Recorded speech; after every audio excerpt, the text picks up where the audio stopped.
Assalamualaikum warahmatullahi wabarakatuh. Waalaikumsalam warahmatullahi wabarakatuh. Oke, selamat pagi anak-anak. Pagi, Bu. Selamat pagi, Bu Guru. Selamat pagi. Pagi. Luar biasa. Yes. Anak-anak, ini kita sudah UTS ya. Gimana kemarin UTS-nya? Lancar? Lancar, Bu. Lancar, Bu. Kenapa? Ada yang contek-contekan. Ada yang contek-contekan. Siapa yang contek-contekan? Bekti, Bu. Mungkin enggak, Bekti. Bu. Iya, Nurul Baib.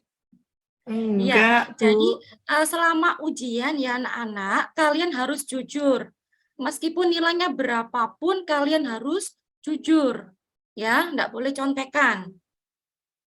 Nah, sebelum kita memulai pembelajaran ya, sebaiknya kita berdoa terlebih dahulu supaya ilmu yang kita peroleh bisa bermanfaat dan barokah. Oke, silakan dipimpin berdoa. Ketua kelasnya Rifai, silakan dipimpin berdoa. Berdoa dipersilakan. Berdoa selesai. Baik, terima kasih.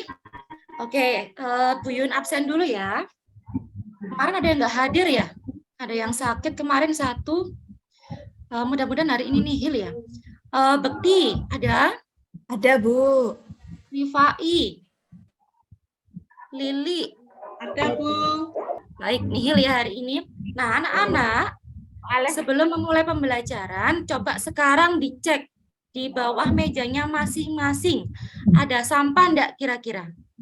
Coba dilihat. Kalau ada sampah, silakan diambil dan dibuang ke tempat sampah. Di mejanya juga ada enggak? Udah bersih? Bersih. Sip, pintar. Nah, sekarang coba yang belum pakai dasi siapa? Coba dilihat. Evi, dasinya dipakai Evi. Ketinggalan loh Bu, kemarin dicuci. Waduh, kok ketinggalan ini ya. Lain kali disiapkan ya Evi ya, dasinya ya. Alasan aja Bu. Udah bersih, udah rapi.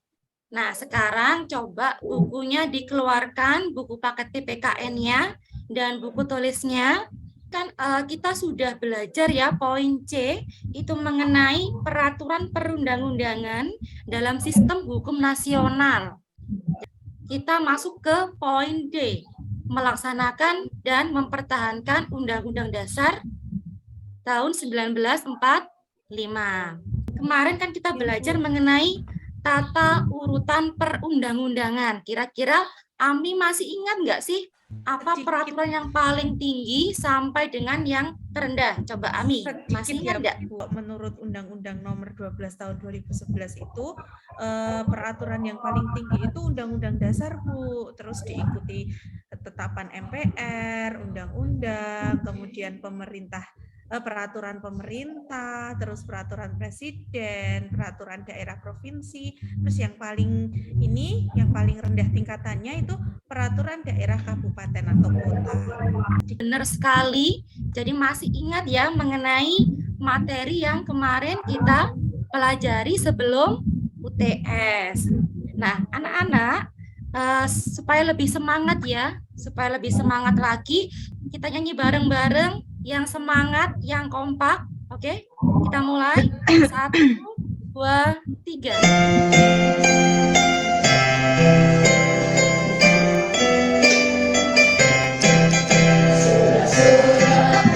Surat bergembira,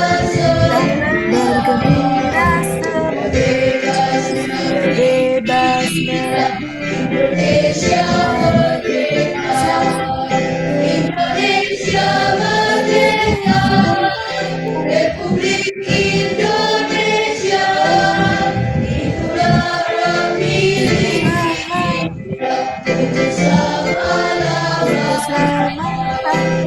Nanti dalam pembelajaran diharapkan kalian mampu melaksanakan Undang-Undang Dasar dalam kehidupan sehari-hari dengan penuh tanggung jawab.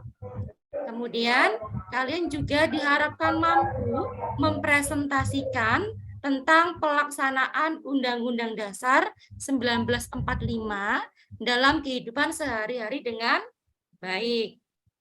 Oke, kemudian, nah, ada pertanyaan ya, 2 buah pertanyaan di sini. Yang pertama, apakah pasal-pasal dalam Undang-Undang Dasar tahun 1945 boleh dirubah? Ayo, Boleh, yang Bu, bisa boleh. poin plus. Ayo, Saya, siapa yang jawab? Bu. Silakan. Boleh, pasal-pasal dalam UUD itu boleh diubah.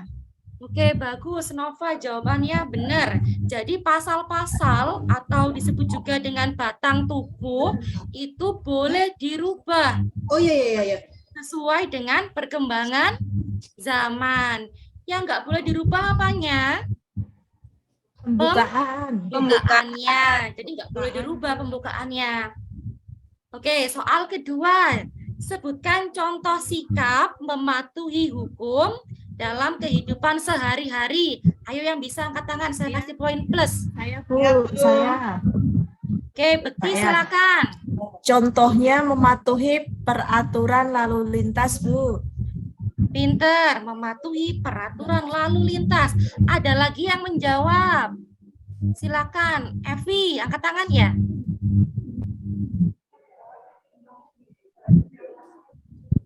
Oh, Evi ke kamar mandi ya? Nah, kita membahas mengenai sifat konstitusi. Jadi konstitusi itu nama lain dari Undang-Undang Dasar 1945.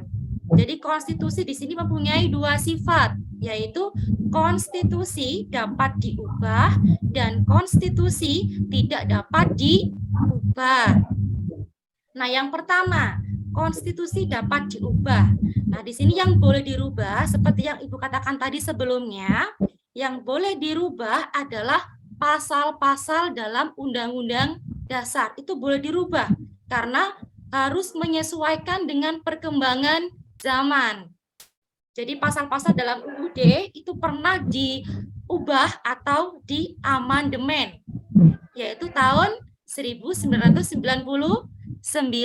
sampai dengan tahun 2002, bahwa konstitusi tidak dapat diubah, yaitu mengenai pembukaannya, bahwa pembukaan Undang-Undang Dasar tidak boleh dirubah sampai kapanpun. Pembukaan Undang-Undang Dasar kita itu berisikan cita-cita serta tujuan dari negara kita. Perhatikan gambar di bawah ini. Ini ada gambar gedung ya. Kita ibaratkan bangunan yang kokoh ini adalah Undang-Undang Dasar 1945. Nah, bayangkan kalau misalnya pondasinya tadi dirubah. Jadi pondasi itu kan pembukaan UUD ya. Kalau misalnya pondasinya mau dirombak, apa akibatnya? Roboh, Bu. Hancur. Ya, pinter. Jadi nanti bangunannya bisa roboh. Begitu pula dengan sebuah negara. Kalau pembukaannya itu dirubah, maka bisa hancur negara kita. Siapakah yang boleh merubah pasal dalam undang-undang? MPR. MPR, pinter.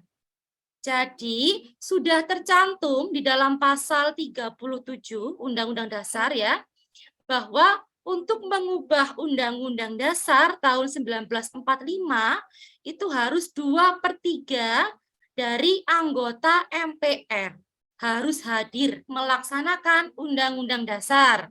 Nah, di sini contoh pelaksanaan dari Undang-Undang Dasar dalam kehidupan sehari-hari banyak sekali ya. Nah, di sini Bu Yuyun hanya menuliskan 3 yang sering kita lakukan. Misalnya, yang pertama, mematuhi dan melaksanakan aturan di berbagai lingkungan sebagai wujud ketentuan menjunjung hukum.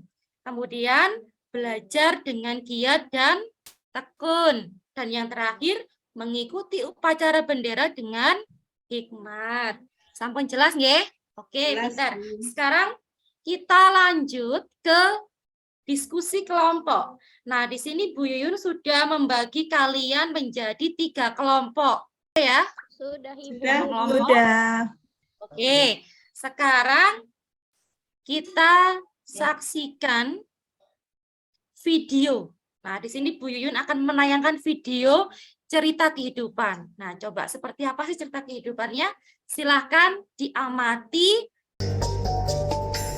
Pagebluk Corona memupus mimpi Saipul Ulum, remaja di Kecamatan Tanjung Lombok Utara. Sebagai anak, Saipul seharusnya bisa menikmati hak pendidikan, duduk di bangku sekolah. Tapi 4 bulan terakhir, ia harus berbesar hati menghadapi realita. Sekolahnya terhenti di jenjang kelas 7, sekolah menengah pertama. Setelah kalian mengamati video tadi yang Ibu tayangkan, nah silakan kemudian kalian diskusikan pertanyaan berikut dengan kelompok kalian. Ya. Nah sekarang yang maju duluan, ayo. Kelompok 1 silahkan maju presentasi. Terima kasih Bu Yuyun. Saya mewakili kelompok 1 yang terdiri dari Rifai, Lili, Ami, dan saya. Di sini saya akan memaparkan hasil diskusi. Yang pertama, menurut kelompok kalian, mengenai apa video tersebut? Menurut kelompok kami, video tersebut tentang anak yang putus sekolah, yang tidak bisa sekolah karena dampak dari pandemi COVID-19. Terus yang kedua, apakah kasus dalam video tersebut telah melanggar pasal dalam undang-undang? Iya, telah melanggar, yaitu pasal 31 Undang-Undang Dasar 1945, karena ada anak yang seharusnya di usia sekolah, tetapi dia tidak bisa sekolah karena tidak ada biaya. Dan yang ketiga, solusi dari permasalahan tersebut, menurut kami seharusnya pemerintah memberikan bantuan kepada anak tersebut supaya tetap sekolah dengan memberikan KIP, Kartu Indonesia Pintar, secara merata, terutama bagi anak yang kurang mampu. Nah, sekarang silahkan yang mau bertanya ke kelompok 1. Bu, saya Bu. Oke, Evi, silakan bertanya. Bu, saya tidak mau bertanya, tapi mau menyanggah. Oh iya, silakan. Gimana, Evi? Bu, tadi kan kelompok 1 presentasi ya. Iya. Tapi saya kurang setuju, Bu, dengan jawaban nomor 2 mengenai pasal yang dilanggar itu loh, Bu. Oh iya. Oke, kelompok 1 silakan dicermati jawaban nomor 2. Dibuka undang-undangnya. Nah, kira-kira benar nggak sih pasal 31? Coba dicek kelompok 1. Yang benar jawabannya apa? Oh iya, setelah kami lihat, ternyata pasal yang benar adalah pasal 31 ayat 1. Oh iya, bagus Ya, Evi. Oke, udah bagus, Bu. Terima Udah kasih, benar. Evi. Ya, betul. Jadi mungkin lebih teliti lagi ya untuk kelompok 1. Ya. Terima kasih, Bu. Oke. Bagus sekali ya pemaparan dari kelompok 1. Beri aplaus dulu buat kelompok 1. Oke, selanjutnya silahkan kelompok 2 maju ke depan untuk memaparkan hasil diskusi kelompoknya. Menurut kelompok kami, video tersebut tentang anak putus sekolah dan membantu kakek neneknya membuat kapur barus. Bagus sekali ya pemaparan dari kelompok 2. Nah, sekarang silahkan yang mau menanggapi atau bertanya ke kelompok 2. Saya bertanya, Bu, Ya, Rifai, silakan. apakah di Indonesia masih banyak anak-anak yang putus sekolah? Oke, Saya silakan. jawab, Bu. Ya, Nova. Ya, masih banyak yang putus sekolah. Kalau saya baca dari buku ini, sekitar lebih dari 4 juta anak di Indonesia putus sekolah. Ya, anak di Indonesia itu hampir 4 juta lebih yang putus sekolah. Jadi kalian harus bersyukur bisa mengenyam pendidikan. Oke, sekarang kita lanjut. Oke, beri aplaus dulu buat kelompok 2. Nah, sekarang kelompok 3 maju ke depan. Silakan dipaparkan hasil diskusinya. Baiklah, di sini kami dari kelompok 3 ingin membacakan hasil diskusi kami. Yang pertama, menurut kelompok kalian mengenai video tersebut. Menurut kelompok kami, video tersebut tentang anak yang putus sekolah. Kemudian yang kedua, apakah kasus dalam video tersebut telah melanggar pasal Undang-Undang Dasar Negara Republik Indonesia tahun 1945? Iya, telah melanggar, yaitu pasal 31 ayat 1 yang berbunyi, setiap warga negara berhak mendapat pendidikan. Karena semua warga negara harus mendapatkan pendidikan supaya negara kita bisa lebih maju dan berkembang. Masyarakat juga berhak mendapatkan pendidikan karena setiap masyarakat wajib mendapatkan pendidikan. Kelompok kami, terima kasih. Ya. Silakan yang bertanya untuk kelompok 3. Saya Bu, Ami Bu. Ya, Ami silakan. Gaif dan teman-teman, saya mau tanya, bagaimana peran kita sebagai pelajar untuk membantu saudara-saudara kita yang putus sekolah? Yang bagus sekali, Ami. Nah, silakan kelompok 3 menjawab pertanyaan dari Ami. Ya Bu, saya jawab ya Bu. Ya, Evi, silakan. Oke, peran kita sebagai pelajar yaitu dengan cara memberikan semangat supaya anak tersebut tetap sekolah. Oke, jadi dengan memberikan semangat ya atau motivasi supaya mereka tetap bersekolah. Oke, anak-anak, ini ada post-test ya. Ibu share di link Google Form kalian tadi ya. Nah, di sini ada kuisis, nanti bisa dikerjakan di rumah. Yang bisa menyimpulkan mengenai pembelajaran kita hari ini seperti apa? Ayo, ada yang bisa menyimpulkan? Saya, Bu. Ya, silakan. Kesimpulan pembelajaran hari ini kita jadi tahu bahwasanya Undang-Undang Dasar Negara Republik Indonesia tahun 1945 itu merupakan sumber hukum tertinggi di negara kita. Sebagai warga negara yang baik, kita wajib patuh dan tunduk pada aturan yang berlaku. Begitu, Bu Baik. Yuyun. Jadi kita tadi udah belajar mengenai Undang-Undang Dasar. Mana yang boleh dirubah, mana yang nggak boleh dirubah. Kemudian kita juga belajar mengenai pelaksanaan dalam Undang-Undang Dasar. Jadi kita sebagai warga negara harus patuh pada Undang-Undang Dasar. Menurut kalian, apakah pembelajaran hari ini menyenangkan nggak?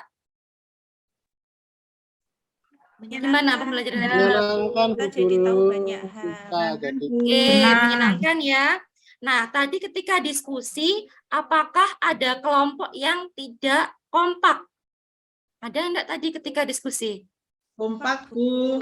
Minggu depan yang kita pelajari adalah bab 3 ya, mengenai memaknai peraturan perundang-undangan. Begitu ya anak-anak ya. Oke, Itu Rifai, jam silakan terakhir, Bu. berdoa dulu. Jam terakhir ya. Nah, teman-teman, kita sebelum kita pulang kita berdoa terlebih dahulu. Berdoa dimulai. Berdoa selesai. Oke, terima kasih. Saya akhiri. Assalamualaikum warahmatullahi wabarakatuh.